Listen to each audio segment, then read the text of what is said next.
હવે સ્ટુડન્ટ એના પછી છે થ્રો વિધાન. લાસ્ટમાં આપણે ટ્રાય, કેચ અને બ્લોક વિશે જોયું. હવે છે થ્રો વિધાન.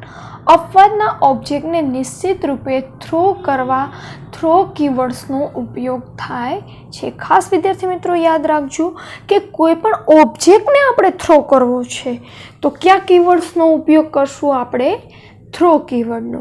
અત્યાર સુધી આપણે જોયેલા ઉદાહરણમાં પ્રોગ્રામ જેવીએમ અપવાદરૂપ ઓબ્જેક્ટ તૈયાર કરી આપોઆપ થ્રો કરતો. અત્યાર સુધી જે આપણા પ્રોગ્રામ્સ હતા એ શું હતું? જેવીએમ, જાવા વર્ચ્યુઅલ મશીન, એ આપોઆપ પોતાના ઓબ્જેક્ટને એ થ્રો કરી દેતું હતું. ઉદાહરણ તરીકે જ્યારે આપણે શૂન્ય વડે ભાગાકાર કરવાની ક્રિયા કરવાનો પ્રયત્ન કરી ત્યારે અરિથમેટિક એક્સેપ્શનનો ઓબ્જેક્ટ બનાવવામાં આવે અને જેવીએમ દ્વારા એને આપોઆપ તેને થ્રો કરવામાં આવે. લાસ્ટમાં આપણે હમણાં એક્ઝામ્પલ જોયું હતું અરિથમેટિક એક્સેપ્શનનું. એ ઉદાહરણમાં શું હતું કે આપણે કોઈ પણ સંખ્યાને 0 વડે આપણે ભાંગવાની ટ્રાય કરી તો અરિથમેટિક એક્સેપ્શન નામનો જે ઓબ્જેક્ટ છે એ ડાયરેક્ટ જેવીએમ દ્વારા આપોઆપ એને થ્રો કરવામાં આવે. પણ અપવાદનો ઓબ્જેક્ટ બનાવીને નિશ્ચિત રૂપે થ્રો કરવા જાવા વ્યવસ્થા પૂરી પાડે છે. અપવાદનો ઓબ્જેક્ટ શું કરે? ઓબ્જેક્ટ બનાવીને નિશ્ચિત રૂપે અપવાદનો એક ઓબ્જેક્ટ બનાવીને આપણે કોઈ નિશ્ચિત રૂપે થ્રો કરવા જાવા આપને એવી વ્યવસ્થા પૂરી પાડે છે કે ઓબ્જેક્ટનો એક અપવાદ બનાવી એને ચોક્કસ સ્વરૂપે આપણે થ્રો કરી શકીએ છીએ. આપણે જે ઓબ્જેક્ટને થ્રો કરીએ તે જાવા ડોન્ટ લેન્થ ડોટ થ્રોવેબલ. યાદ રાખો વિદ્યાર્થી મિત્રો, જ્યારે થ્રો વિધાનનો આપણે ઉપયોગ કરીએ ત્યારે નીચેનામાંથી કઈ લાઇબ્રેરીનો ઉપયોગ કરશું? આપણે જાવા ડોટ લેન્થ ડોટ થ્રોવેબલ પ્રકારનો હોવો જ જોઈએ, અન્યથા કમ્પાઇલ કરતી વખતે ભૂલ ઉદ્ભવશે અથવા તો ઓબ્જેક્ટ થ્રો કરવા માટેની વાક્ય રચના નીચે મુજબની છે. જ્યારે આપણે નિશ્ચિત સ્વરૂપે કોઈ ઓબ્જેક્ટને થ્રો કરવો હશે ત્યારે આ ક્લાસ અથવા તો કોઈ પણ સબ ક્લાસનો ઓબ્જેક્ટ આપણે બનાવવો પડશે. જો એમ આપણે નહીં બનાવીએ તો આપણે કમ્પાઇલ કરતી વખતે ભૂલ ઉદ્ભવશે. હવે એની વાક્ય રચના આપી છે થ્રો, એક્સેપ્શન અને ઓબ્જેક્ટ. હવે એનો એક પ્રોગ્રામ આપ્યો છે વિદ્યાર્થી મિત્રો. આપણે કેચ વિધાનની શોધ શરૂ થઈ જશે. બરાબર, જોવો અહીંયા એક પ્રોગ્રામ આપ્યો છે એના વિશે. બરાબર, હમણાં આપણે કીધું કે થ્રો નો ઉપયોગ આપણે ક્યાં કરશું? તો કે આપણે કોઈ પણ નિશ્ચિત ઓબ્જેક્ટને થ્રો કરવા માટે. હવે આ પ્રોગ્રામમાં તમે જુઓ, બરાબર, શું કર્યું છે આપણે? તો કે કોઈ પણ ઓબ્જેક્ટને થ્રો કર્યા છે. જો પહેલા આપણે અહીંયા ઓબ્જેક્ટ બનાવી લીધો એક્સેપ્શન માય ઓબ્જેક્ટ બરાબર ન્યૂ એક્સેપ્શન. બરાબર, હવે એને થ્રો કરી છે માય એક્સેપ્શનમાં. ટ્રાય વિભાગમાં આ પાર્ટ ક્લિયર કરી કેચ વિભાગ શું કરી લેશે? એને પકડી લેશે. ક્લિયર? અત્યાર સુધી જે પણ પ્રોગ્રામ આપણે ઉપયોગ કરતા એમાં થ્રોનો ઉપયોગ ન કરતા, કેમ કે ડાયરેક્ટ જેવીએમ એ ઓબ્જેક્ટને ત્યાં થ્રો કરી દેતું હતું. બરાબર, થ્રો વિધાનનો આ રીતે આપણે ઉપયોગ કરી શકીએ છીએ. જો એનું આઉટપુટ કે before throwing an exception object exception catch the Java dot length or exception demonstrations of the throw. એનો મતલબ કે આપણે જે ઓબ્જેક્ટને થ્રો કર્યો હતો એ એક્સેપ્શન એ ઓબ્જેક્ટને યુઝ કરી લેશે. ક્લિયર? જો આકૃતિ 10.18માં દર્શાવ્યા પ્રોગ્રામ આપણે એક્સેપ્શન ક્લાસનો ઓબ્જેક્ટ નામનો એક ઓબ્જેક્ટ બનાવ્યો. એ જ ઓબ્જેક્ટને થ્રો વિધાનનો ઉપયોગ કરી આપણે થ્રો કર્યો. નિશ્ચિતપણે થ્રો કરવામાં આવતા અપવાદ ઓબ્જેક્ટને સંભાળવા માટે કેચ વિભાગ હોવો જોઈએ. જે પણ એક્સેપ્શન તમે ઓબ્જેક્ટ એનો બનાવો છો, એ થ્રો કરો છો, એને સંભાળવા માટે આપણે કેચ વિભાગનો ઉપયોગ કરવો જ પડે છે. હવે એના પછી છે થ્રોસ ઉપવાક્ય. યાદ રાખો, થ્રોનો ઉપયોગ આપણે ઓબ્જેક્ટ થ્રો કરવા માટે કરતા. તો હવે આ થ્રોસનો ઉપયોગ શેના માટે થાય છે? આપણે ટ્રાય કેચ ફાઇનલી વિભાગને જોયા. અત્યાર સુધી આપણે ચર્ચેલા પ્રોગ્રામ એ સાદા પ્રોગ્રામ હતા જેમાં પદ્ધતિનો એટલે કે મેથડનો ઉપયોગનો સમાવેશ કરવામાં આવતો. અત્યાર સુધી આ ચેપ્ટરમાં જેટલા પ્રોગ્રામ્સ વિશે આપણે ડિસ્કશન કર્યું વિદ્યાર્થી મિત્રો, એમાં એક પણ પ્રોગ્રામમાં આપણે મેથડનો ઉપયોગ કર્યો નથી. હવે આપણે એવું વિચારી લઈએ કે જ્યારે મારે મેથડ કન્સ્ટ્રક્ટર દ્વારા કોઈ અપવાદ ઉદ્ભવશે તો આપણે શું કરશું? તો શું એ ટ્રાય અને કેચ વિભાગમાં મૂકશું?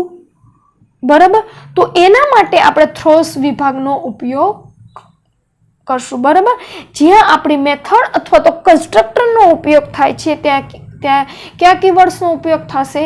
થ્રોનો. બરાબર. એના માટે જુઓ, મેથડ દ્વારા ઉદ્ભવતા અપવાદનું વ્યવસ્થાપન કરવા માટે બે રસ્તાઓ છે. પહેલું, મેથડ કે કન્સ્ટ્રક્ટરમાં ટ્રાય કેચ વિભાગ લખો કે જે કદાચ અપવાદનું ઉદ્ભવ કેન્દ્ર છે, એટલે કે ઉદ્ગમ સ્થાન, એટલે કે આપણે સ્ટાર્ટિંગ પોઈન્ટ છે કે જ્યાંથી આપણો અપવાદો ક્રિએટ થાય છે.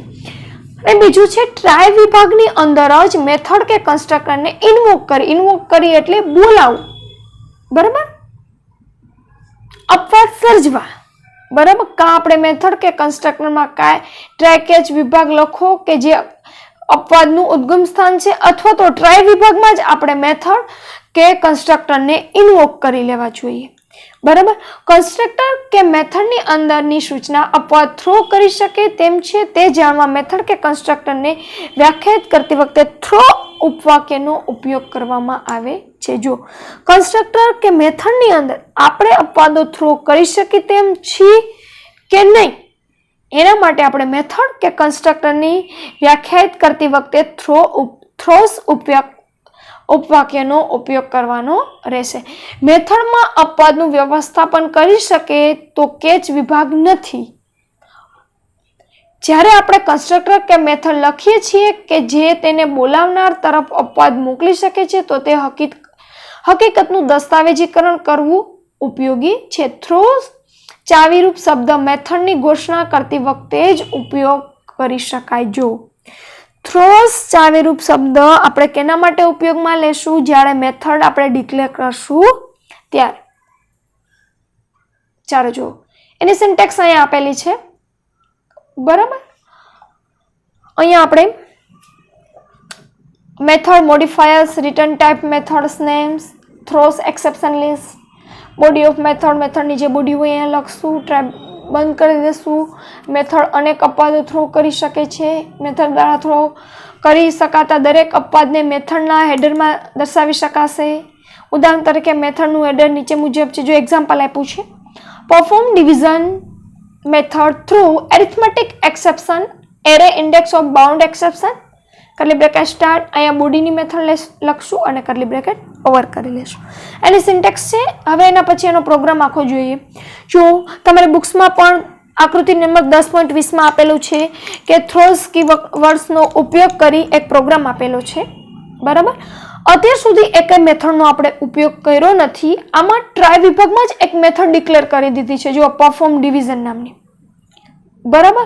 હવે તો આપણી એરર શું છે? તો કે કેચ વિભાગમાં ડિસ્પ્લે કરી છે અરિથમેટિક એક્સેપ્શન, બરાબર. અરિથમેટિક એક્સેપ્શન એટલે આપણે યાદ આવે કે કોઈ પણ સંખ્યાને આપણે 0 વડે ડિવાઈડ કરી ન શકી. જો બરાબર, ઈ ભાગ આખો અહીંયા આપણે public static void main perform division throws arithmetic exception. Arithmetic exception થી આપણે ઈ મેથડને ત્યાં થ્રો કરી દેશું. ક્લિયર? હવે જો આપણે આકૃતિમાં હમણાં જોયું એ જ વસ્તુ અહીંયા સમજાવી છે. પરફોર્મ ડિવિઝન નામની એક મેથડ લખી છે. આ મેથડમાં આપણે અરિથમેટિક એક્સેપ્શન ઓબ્જેક્ટ ઉદ્ભવશે, બરાબર. મેઇન મેથડમાં આપણે પરફોર્મ ડિવિઝન નામની મેથડને કોલ કરીશું, બરાબર. પછી પરફોર્મ ડિવિઝન મેથડ અપવાદ વ્યવસ્થાપન કરી ત્યાંથી એને બોલાવવામાં આવશે, બરાબર. અને એક્સેપ્શન હેન્ડલર તરીકે ઉપયોગમાં હોવું જોઈએ. ક્લિયર? હવે છે જરૂરિયાત મુજબના અપવાદોનું સર્જન, બરાબર. જાવા જે તે વિનિયોગની ખાસ સમસ્યાઓ અનુસરવા આપણા પોતાના અપવાદોનું સર્જન કરવા દે છે. એનો મતલબ કે આપને પણ અપવાદો ક્રિએટ કરવાની છૂટ આપે છે. ઉદાહરણ તરીકે ધારો કે આપણે ગુણોત્તર તૈયાર કરવાનો પ્રોગ્રામ લખતા હોય છે, જેમાં ઉપયોગકર્તાને વિવિધ વિષયના ગુણ દાખલ કરવા માટે પૂછવામાં આવતું હોય છે. દરેક વિષયમાં 0 થી 100 ની વચ્ચે જ આપણે ગુણ નાખવાના હોય છે. ધારો કે ઉપયોગકર્તા કોઈ પણ વિષયના ગુણ ઋણ અથવા તો 100 થી ઉપરના દાખલ કરે તો પ્રોગ્રામને તરત જ અપવાદ ઊભો કરવો જોઈએ. આવા પ્રોગ્રામમાં અપવાદ જે તે વિનિયોગ પૂરતા ખાસ હોય છે. જાવા આવા વિનિયોગ માટે ખાસ એવા અપવાદો માટે પ્રસ્થાપિત અપવાદ વર્ગ આપતા નથી. ઓકે, કે જાવા કોઈ એવી ખાસ આપણે અપવાદ આપવા નથી કે બાય ડિફોલ્ટ એનો આપણે યુઝ કરી શકીએ. તો એક્સેપ્શન શું કીધું કે આપણે એક સરસ પ્રોગ્રામ લખતા હોય કે આપણે માર્ક્સ એન્ટર કરવા છે 0 થી 100 ની અંદર, બરાબર. પણ ક્યારેક બાય મિસ્ટેક મારાથી કોઈ ઋણ સંખ્યા અથવા તો 100 થી ઉપરના કોઈ નંબર દાખલ થઈ જાય, બરાબર, તો ડાયરેક્ટ આપનો અપવાદ ઉદ્ભવે છે. બરાબર. તો આવા સંજોગોમાં આપણે શું કરવું જોઈએ, બરાબર, એ અહીંયા સમજાવ્યું છે. એક્સેપ્શન ક્લાસનો સબ ક્લાસ બનાવીને આપણે ઉપયોગ કરતા નિર્મિત અપવાદો તૈયાર કરી શકીએ છીએ. આ અપવાદોને થ્રોસ વિધાનની મદદથી બાહ્ય રીતે થ્રો કરી શકાય છે. જો એક્સેપ્શન ક્લાસની મદદથી સબ ક્લાસ બનાવીને આપણે જે અપવાદો તૈયાર કર્યા છે એને આપણે થ્રો વિધાનમાં બાહ્ય રીતે આપણે એને થ્રો કરી શકીશું. આ અપવાદ ઝીલીને તેને યોગ્ય રીતે પાર પાડવા જરૂરી છે. એ પ્રોગ્રામ જોઈએ જે ગુણની યથાર્થતા ચકાસવા જરૂરી. હવે એક એક્ઝામ્પલ આપ્યું છે. હવે આપણે કીબોર્ડ પરથી ઇનપુટ સ્વીકારવા માટે શેનો ઉપયોગ કરશું? java.util.scanner ક્લાસનો. બરાબર. હવે સ્કેનર ક્લાસની next INT integer method console પરથી પૂર્ણાંક સંખ્યા વાંચવામાં મદદરૂપ થશે. એટલે કે ઇન્ટીજર આપણા નંબર એન્ટર કરવા માટે યુઝ થાય છે. બરાબર. એટલે આ મેથડનો આપણે ત્યાં ઉપયોગ કર્યો છે. સ્કેનર ક્લાસની કાર્યપદ્ધતિ વિશેની ચર્ચા આપણે હવે પછીના પ્રકરણમાં કરીશું, જેમાં ફાઇલ અને IOની ચર્ચા કરવામાં ઇનપુટ. બરાબર. કોન્સોલ ક્લાસ શું છે, બરાબર, એ બધું આપણે નેક્સ્ટ ચેપ્ટર આના પછીના ચેપ્ટરમાં એના વિશે અભ્યાસ કરીશું. ફાઇલ IO, ફાઇલ ઇનપુટ અને આઉટપુટ વિશે પણ ત્યાં આપણે ડિસ્કશનની ચર્ચા એ ચેપ્ટરમાં કરીશું. હવે જો આ એક પ્રોગ્રામ આપેલો છે કે 2 વર્ગ પ્રસ્થાપિત કર્યા છે. બરાબર. જરૂરિયાત મુજબ આપણે અપવાદો તૈયાર કરી વધારા ક્લાસની ઇનવેલિડ માર્ક્સ એક્સેપ્શન, બરાબર, એનું પેકેજ લીધું છે આપણે. java.length નામનું પેકેજમાં આપણે અપવાદો એને વિસ્તારે છે અને તે સિંગલ પેરામીટર કન્સ્ટ્રક્ટર ધરાવે છે જે ભૂલના પ્રકારનો વર્ણવવા માટે શબ્દમાળાને સ્વીકારશે. બરાબર. જો છે સુપર નામના મેસેજ તમે પ્રિન્ટ કરો છો. બરાબર. હવે એનું ડાયરેક્ટ આપણે આઉટપુટ જોશું. બરાબર. જો એન્ટર માર્ક્સ મેં કર્યા છે 145. બરાબર. ડાયરેક્ટ તમને મેસેજ આવી જશે invalid mark exception wrong marks. બરાબર. પછી મેં -47 નાખ્યા તો બી મને એ જે કે તમે જે માર્ક્સ એન્ટર કરો છો વિદ્યાર્થી મિત્રો એ ઇનવેલિડ છે. એ તમે 100ની ઉપર જશો અથવા તો માઇનસમાં કોઈ પણ સંખ્યા રાખશો, પણ 0 થી 100ની અંદર કોઈ પણ તમે માર્ક્સ એન્ટર કરશો તો એ તમને વેલિડ ગણવા દેશે. Okay, clear. હવે એક નોંધ આપેલી છે વિદ્યાર્થી મિત્રો કે સાઇટ એ પ્રોગ્રામ ટાઈપ કરવા માટેનું એડિટર છે. જો પ્રોગ્રામ કીબોર્ડ પાસેથી ડેટા સ્વીકારતો હોય તો પ્રોગ્રામને કમાન્ડ પ્રોમ્પ્ટ પર અમલમાં મૂકવો સલાહભર્યું છે. જો કે એવો સાદો પ્રોગ્રામ કે જેને ઉપયોગકર્તા સાથે સંવાદની બહુ જ જરૂર ન હોય તેવા પ્રોગ્રામને સાઇટ એડિટરની અંદર જ અમલમાં મૂકી શકાય છે. કમાન્ડ પ્રોમ્પ્ટ પર એટલે કે મેં તમને એક જાવાનો પ્રોગ્રામ રન કરતા શીખવાડ્યો તો વિદ્યાર્થી મિત્રો, ત્યાં જે આપણે બ્લેક કલરની સ્ક્રીનમાં જે પ્રોગ્રામ CMD કરીને ખોલી છે એ આપણું કમાન્ડ પ્રોમ્પ્ટ છે. હવે આપ્યા છે અપવાદરૂપ પરિસ્થિતિ ફાયદા. બરાબર. આખા પ્રકરણમાં આપણે જાવા પ્રોગ્રામમાં અપવાદરૂપ પરિસ્થિતિના વ્યવસ્થાપનના ઉપયોગનું સમર્થન કર્યું. હવે એ સ્પષ્ટ થવું જોઈએ કે એક સારા પ્રોગ્રામનો અધવચ્ચે અચાનક અંત આવી જાય તેના કરતાં હંમેશા અપેક્ષિત અપવાદોનું વ્યવસ્થાપન થાય તેમ કરવું જોઈએ.